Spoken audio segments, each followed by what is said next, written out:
O som das máquinas era o único que me lembrava que eu ainda estava viva. Bip, bip, bip. O quarto de hospital era demasiado branco.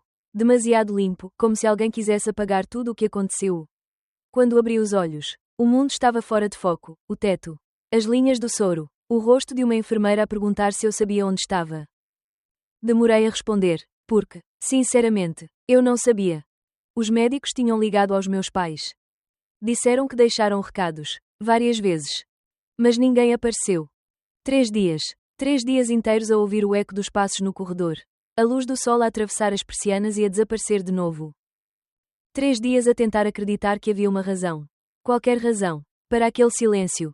Quando finalmente me trouxeram o telemóvel carregado. Eu não devia tê-lo aberto. Mas abri. O primeiro som não foi o de uma chamada perdida. Foi a notificação de uma rede social. O teu nome foi marcado numa publicação. Os meus dedos tremiam enquanto tocava no ecrã. A imagem demorou a carregar. Como se o próprio Wi-Fi tivesse vergonha. E ali estava ela, a minha família, sentados à beira de um lago. A sorrir para o sol. Copos de vinho, saladas coloridas, uma legenda em letras brilhantes. Family Day sem drama. Por um segundo, o meu coração esqueceu-se de bater. O monitor disparou em picos rápidos. Um som agudo que cortou o ar como uma lâmina.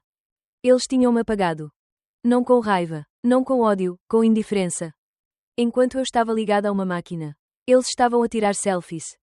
Ampliei a fotografia. A minha mãe segurava uma travessa de ovos recheados. O meu pai erguia uma cerveja. A minha irmã fazia o sinal da paz. Ninguém olhava para o espaço vazio. Ninguém parecia sentir falta de mim. O sem drama da legenda queimava mais do que o líquido que corria no soro. Não chorei. Não escrevi nada. Só fiquei a olhar para aquele ecrã até o brilho diminuir e o meu reflexo aparecer, pálido.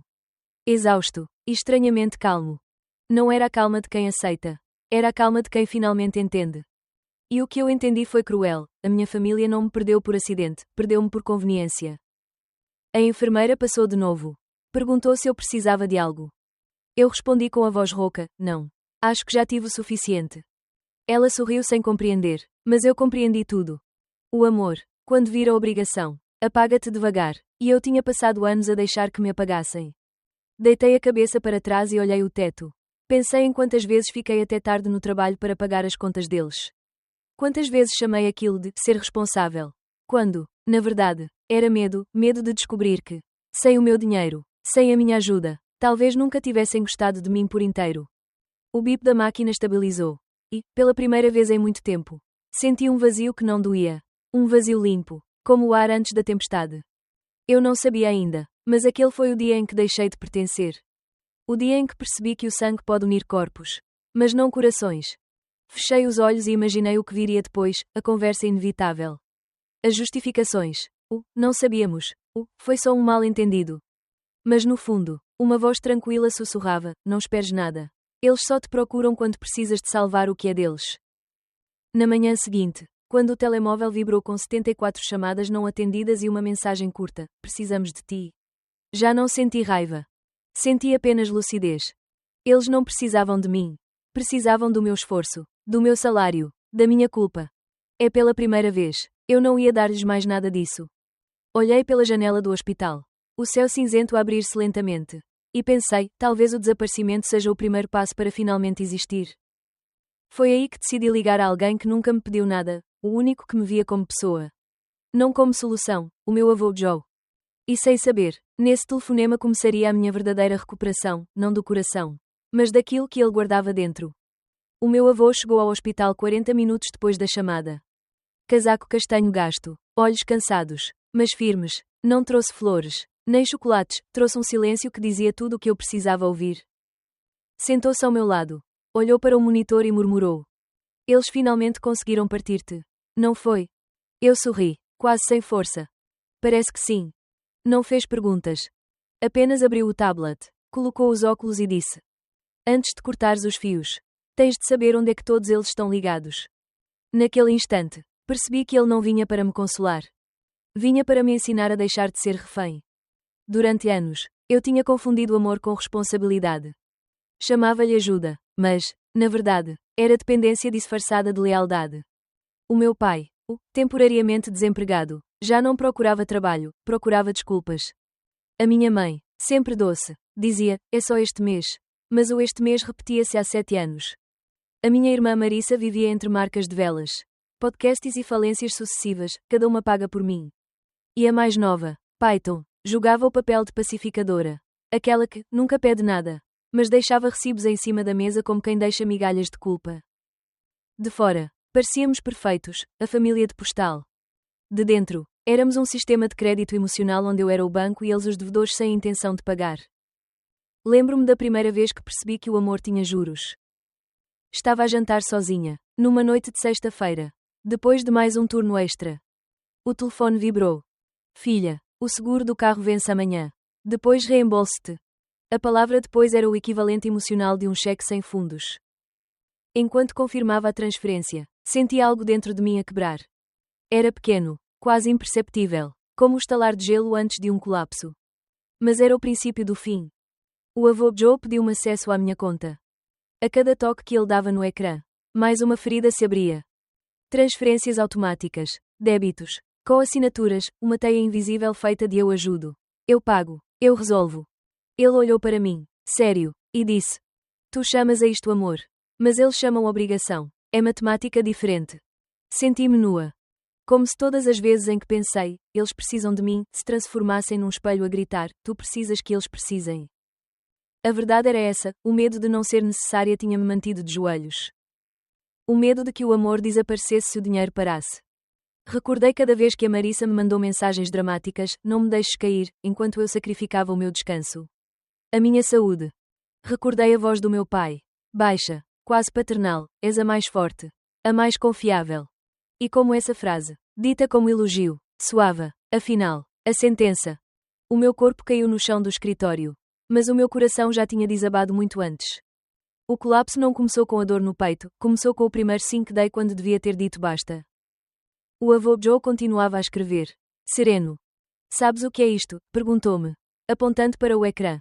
Um inventário de amor falso. A partir de amanhã, vamos limpá-lo. Assente em silêncio.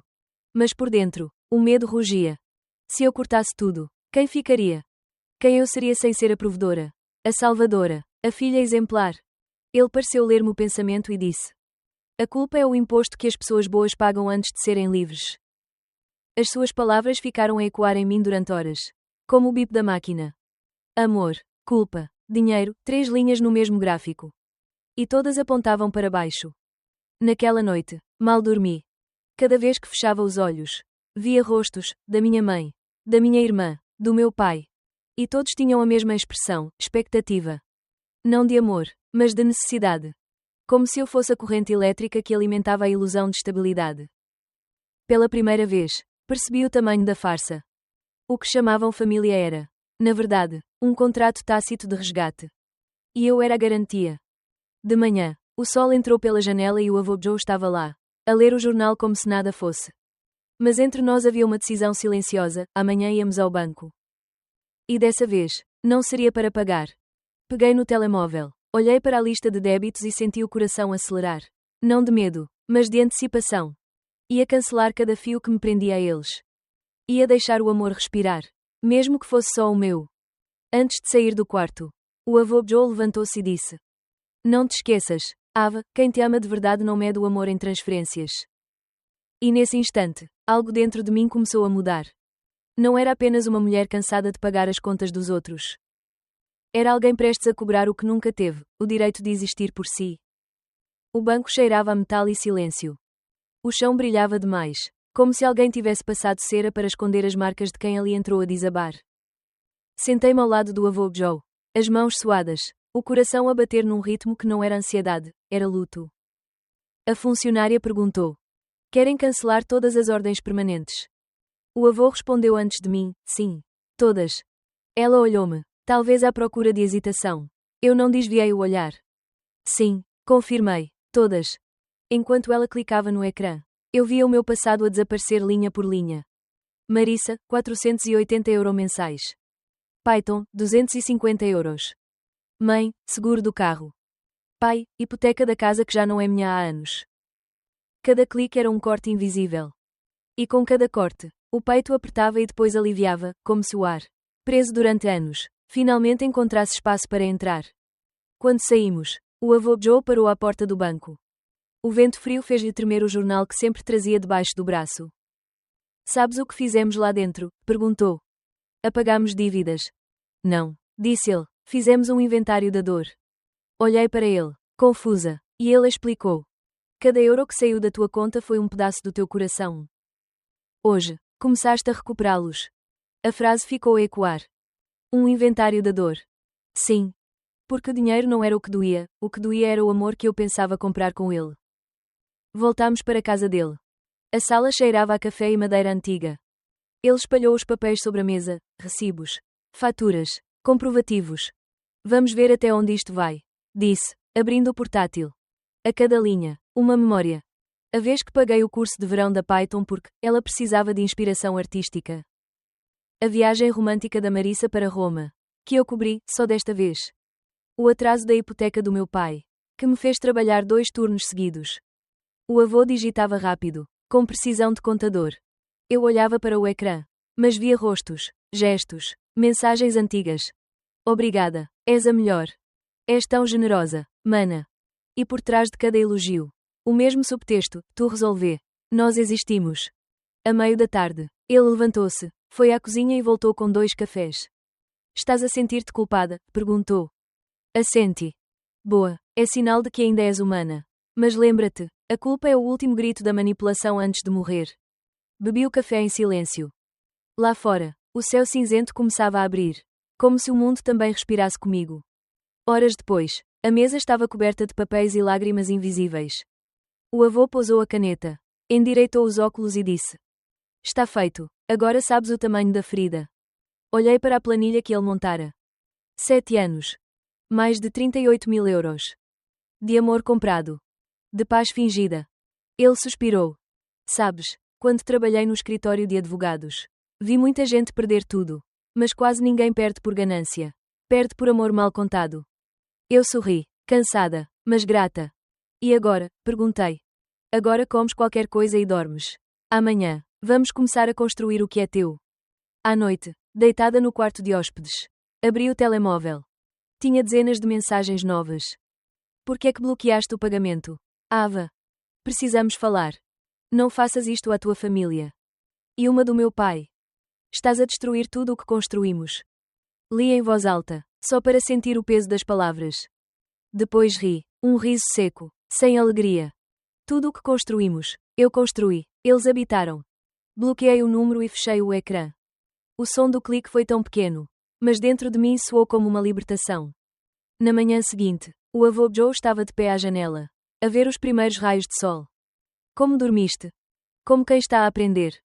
Ele sorriu, e por um momento vi ali um orgulho contido. Isso é bom. A recuperação começa no dia em que a dor já não te paralisa. Apenas te ensina. Pegou no jornal, mas antes de abrir, disse: Eles vão reagir. Sempre reagem. Quando o fornecedor fecha a torneira, o vício fala mais alto. Prepara-te. Assente, com um nó no estômago. Mas também com uma paz estranha. Porque, pela primeira vez, eu não tinha medo do que viria. Sabia que o próximo capítulo não seria fácil, que a perda. O confronto e a exposição estavam à porta. Mas agora eu tinha algo que nunca tivera antes. Um mapa da minha própria dor. É com ele, eu podia finalmente escolher o caminho de volta a mim. O primeiro sinal de guerra foi o som do meu telemóvel. Vibrou 1, 2, 30 vezes, até a mesa tremer. Mensagens, chamadas, notificações a cair umas sobre as outras como chuva pesada numa janela fechada.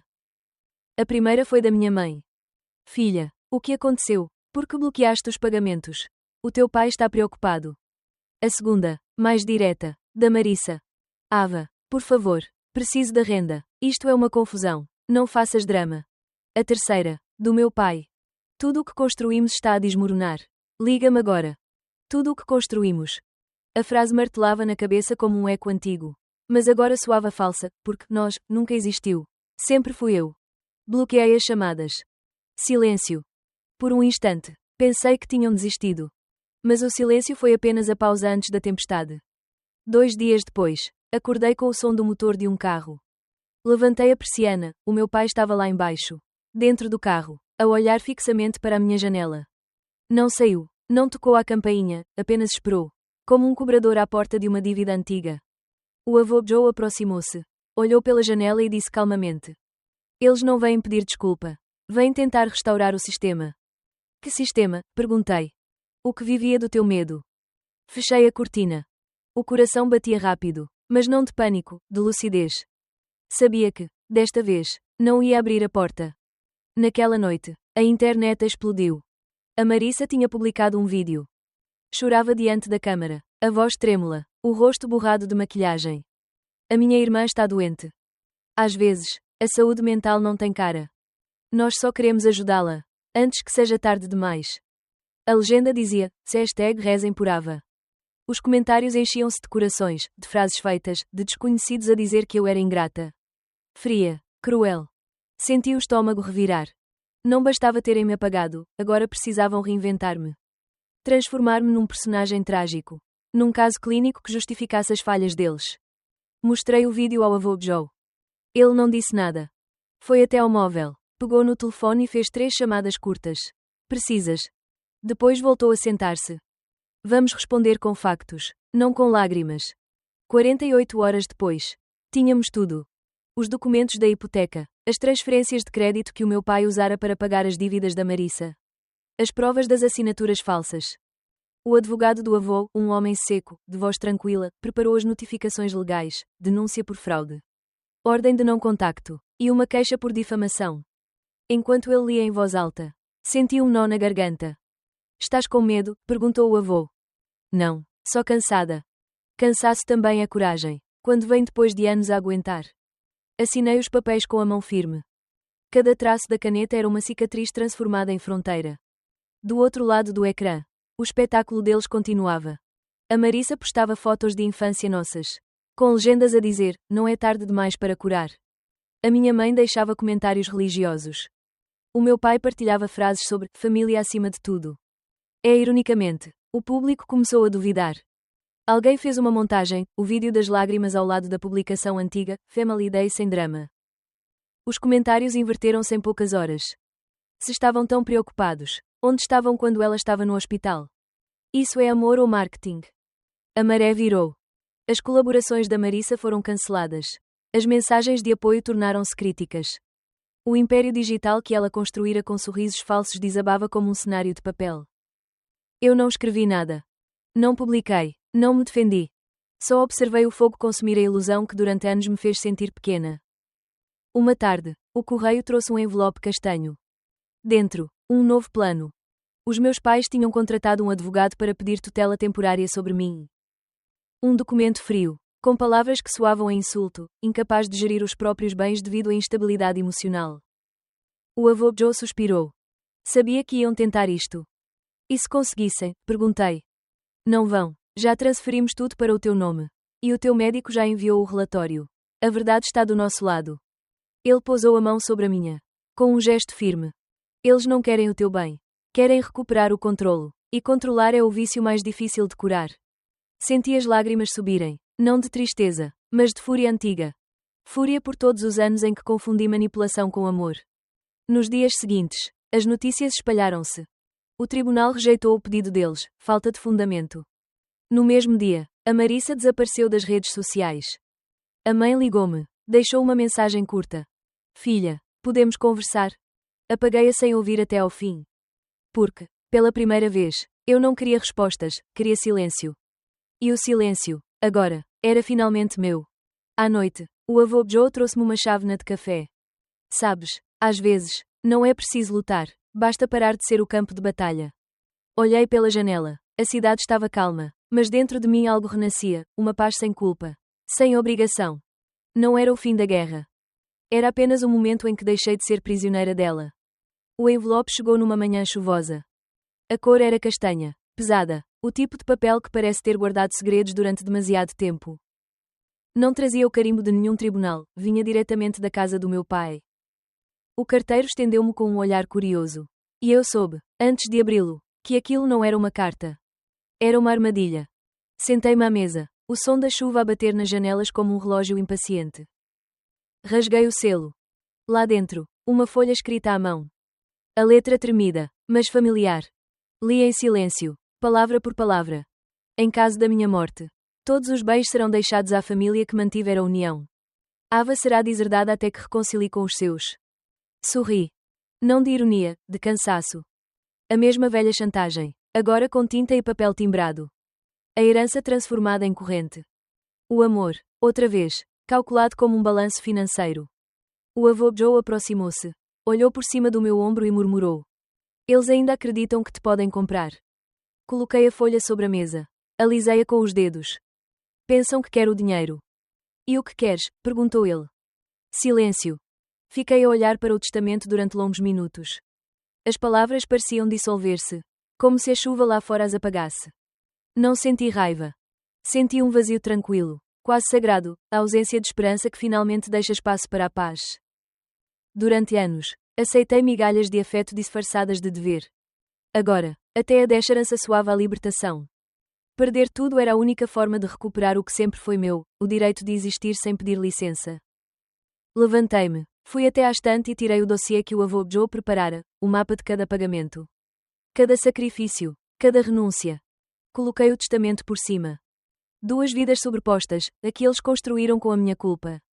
E a que eu estava finalmente pronta para viver. Vou responder-lhes, disse. Em pessoa. Não, em forma de assinatura. No dia seguinte, entrei no escritório do advogado. As paredes brancas, a mesa fria, o cheiro a tinta e papel, tudo soava definitivo. Assinei o documento que renunciava formalmente à herança, aos bens, ao apelido, se fosse necessário. Renúncia total e permanente. Cada letra escrita era um corte limpo nas raízes da manipulação. O advogado ergueu os olhos. Perguntou se eu tinha a certeza. Eu sorri. Toda. Quando a caneta pousou, senti uma estranha leveza. Como se o peso da família, o peso dos, precisamos de ti. O peso dos, és a única que pode, se tivesse disso feito no ar. Saí do prédio sob uma chuva fina. O chão brilhava, e as gotas que caíam do guarda-chuva pareciam marcar um novo compasso. Pela primeira vez, o som da chuva não era melancólico, era libertador.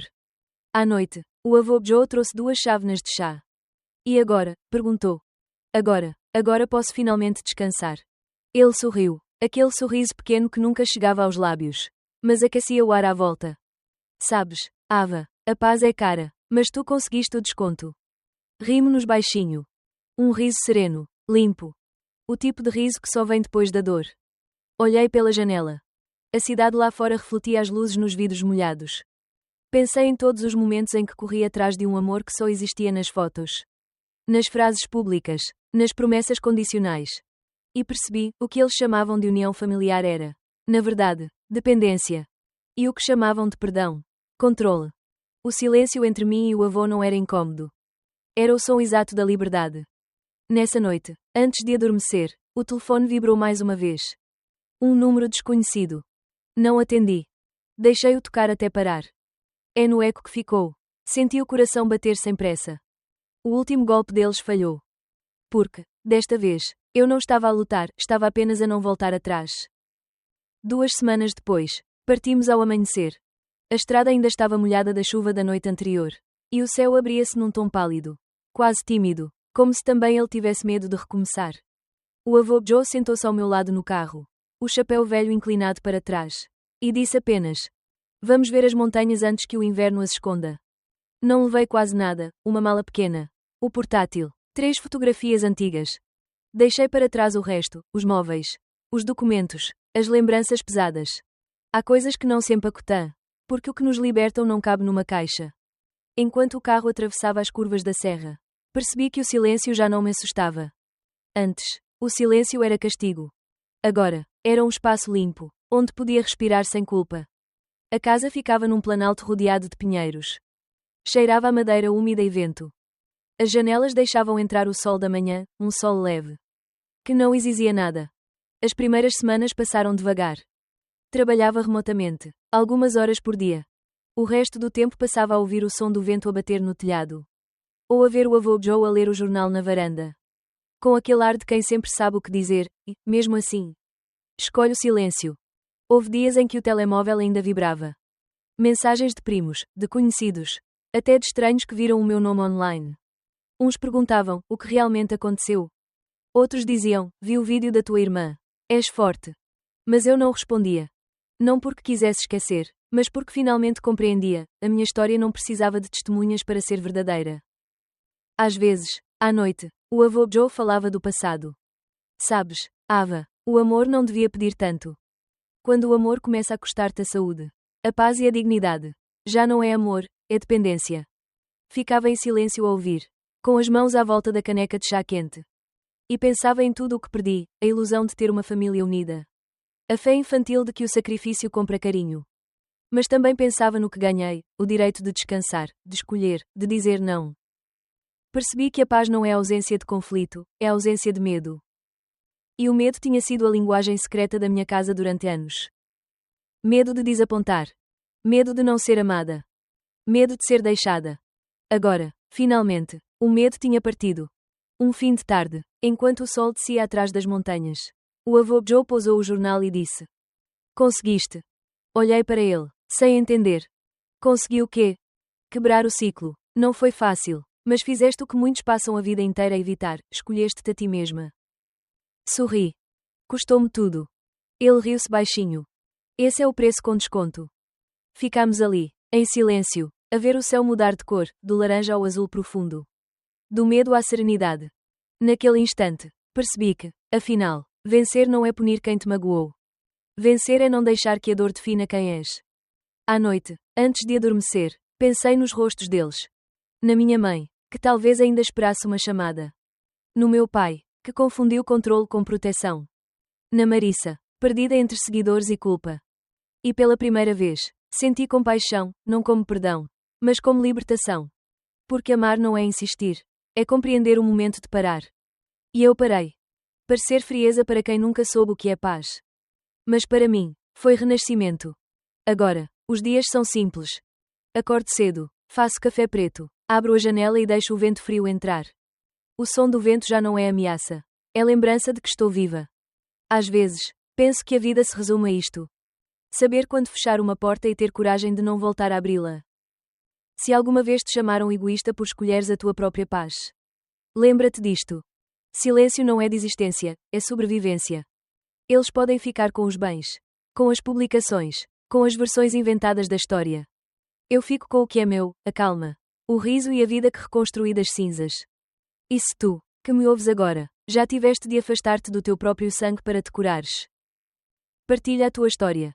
Porque talvez alguém, algures, precise de saber que também há vitória na solidão. E que a paz, quando chega, é sempre o final mais bonito.